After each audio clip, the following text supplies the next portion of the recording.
Halo guys, jumpa lagi dengan J2F Story tutorial khusus YouTuber para pemula. Di video kali ini saya akan menjelaskan yang berhubungan dengan konten kreator ya.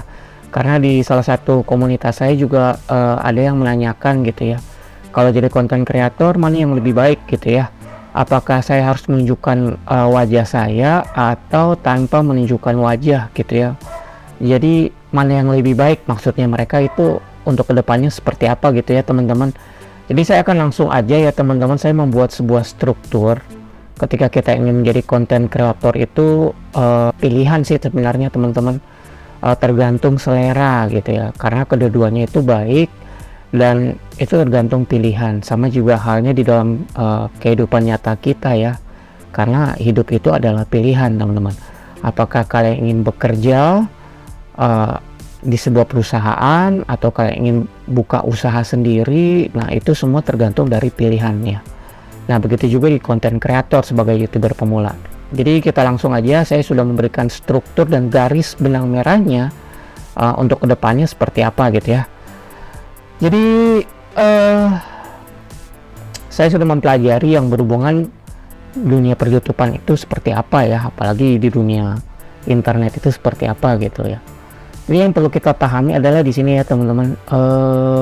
Saya pakai ini aja deh. Dan brush ini gitu ya. Jadi teman-teman begini. Kalau kita ingin menjadi seorang konten kreator gitu ya. Terserah itu konten kreator kalian mau jadi konten kreator di Instagram, Facebook, atau di TikTok, atau di YouTube. Ini garis besarnya aja atau bahasa umumnya aja yang mudah dipahami untuk para YouTuber pemula gitu, agar ketika kita akan masuk ke dunia internet gitu ya, inilah gambarannya kalau kita ingin menjadi seorang konten kreator gitu ya teman-teman. Jadi di sini ada dua gitu ya.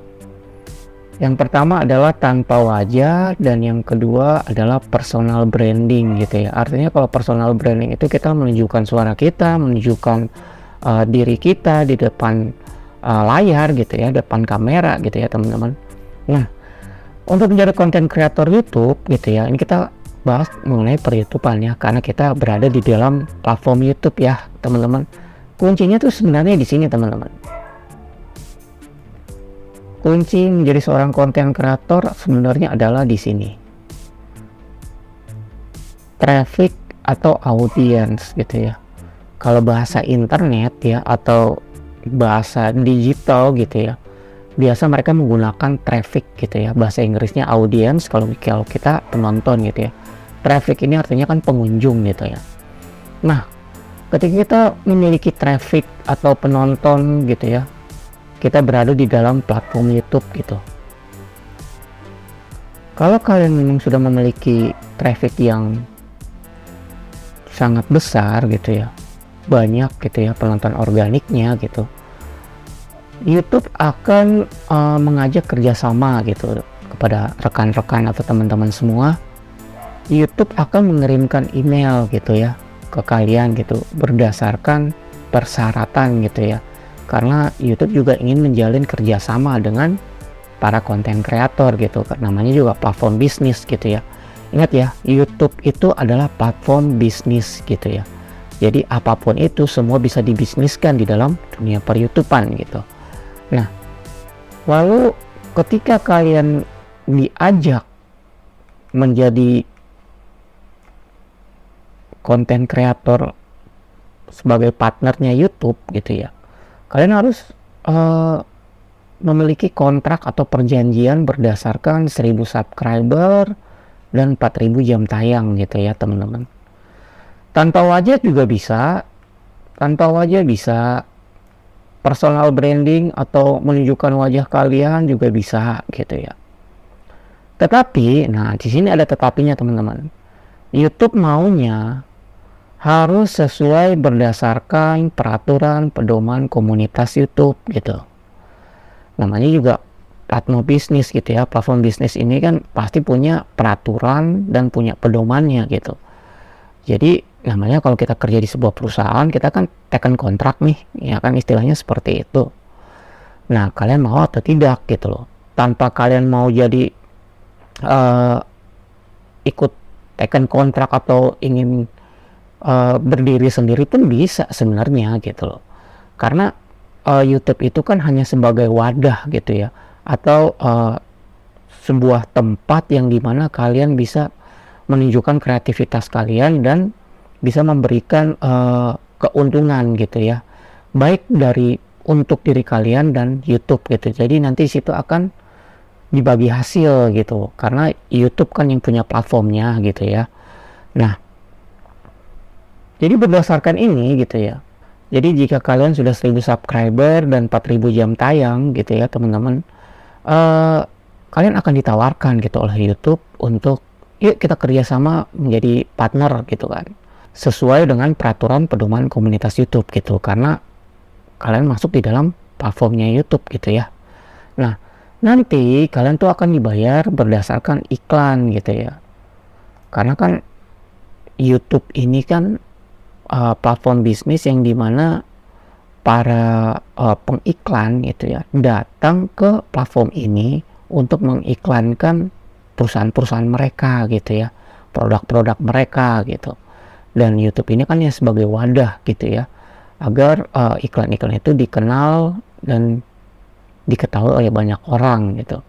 Nah, untuk mendapatkan penghasilan dari YouTube gitu ya, untuk mendapatkan penghasilan dari YouTube ini ya tentunya akan bagi hasil gitu.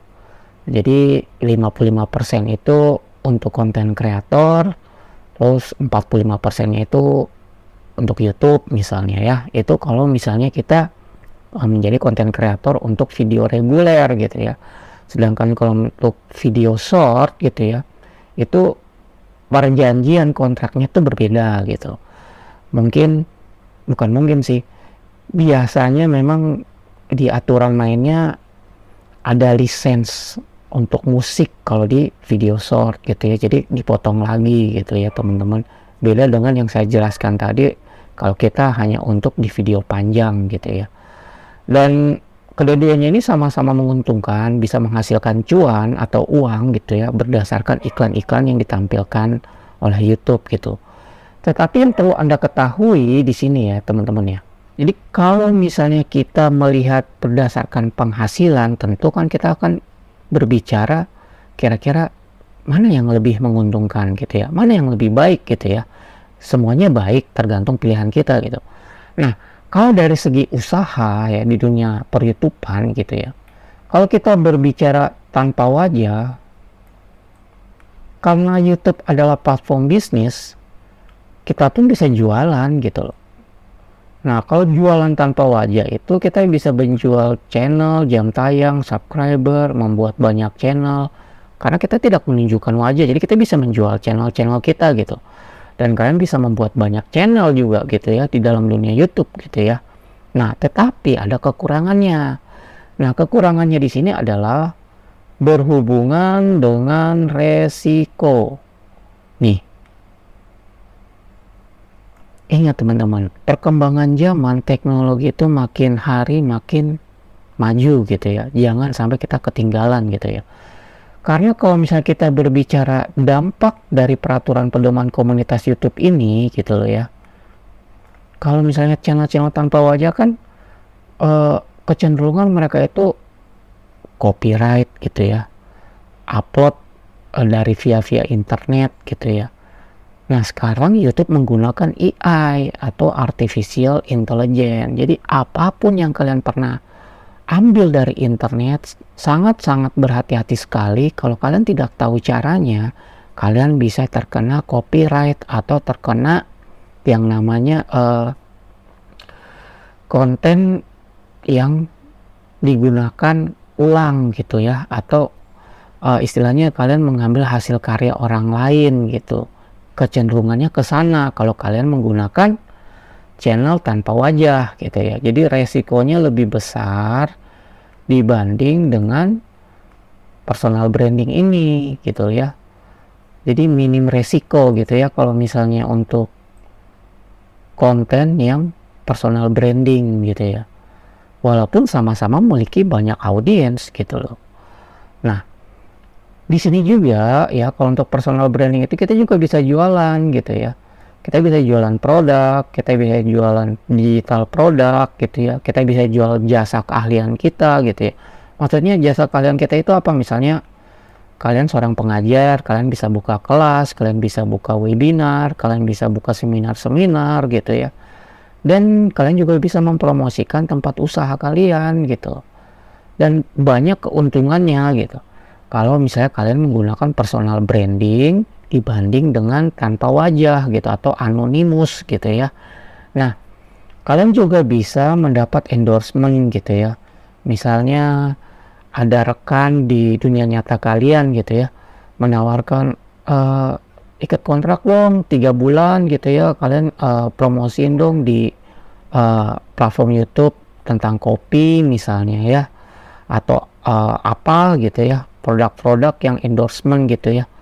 Kalian terikat kontrak entah itu produk teknologi atau apapun itu gitu. Itu yang namanya endorsement ya teman-teman. Itu dari luar, itu di luar dari YouTube ya. Kalau di YouTube itu kan cuma berdasarkan AdSense ya, nih berdasarkan iklan gitu ya. Baik teman-teman, itu saja, semoga bermanfaat. Jika kalian ada pertanyaan tolong cantumkan di bawah komentar saya, dan juga jika ada request bisa juga cantumkan di kolom komentar saya. Dan jika ingin lebih untuk menjadi konten kreator, mau bagaimana mengembangkan channel kalian, kalian bisa lihat di kiri atau kanan saya, ini biasanya muncul nih ya. Semoga bermanfaat, sukses selalu, salam dari saya J2F Story Tutorial, khusus youtuber para pemula. Sukses selalu, bye.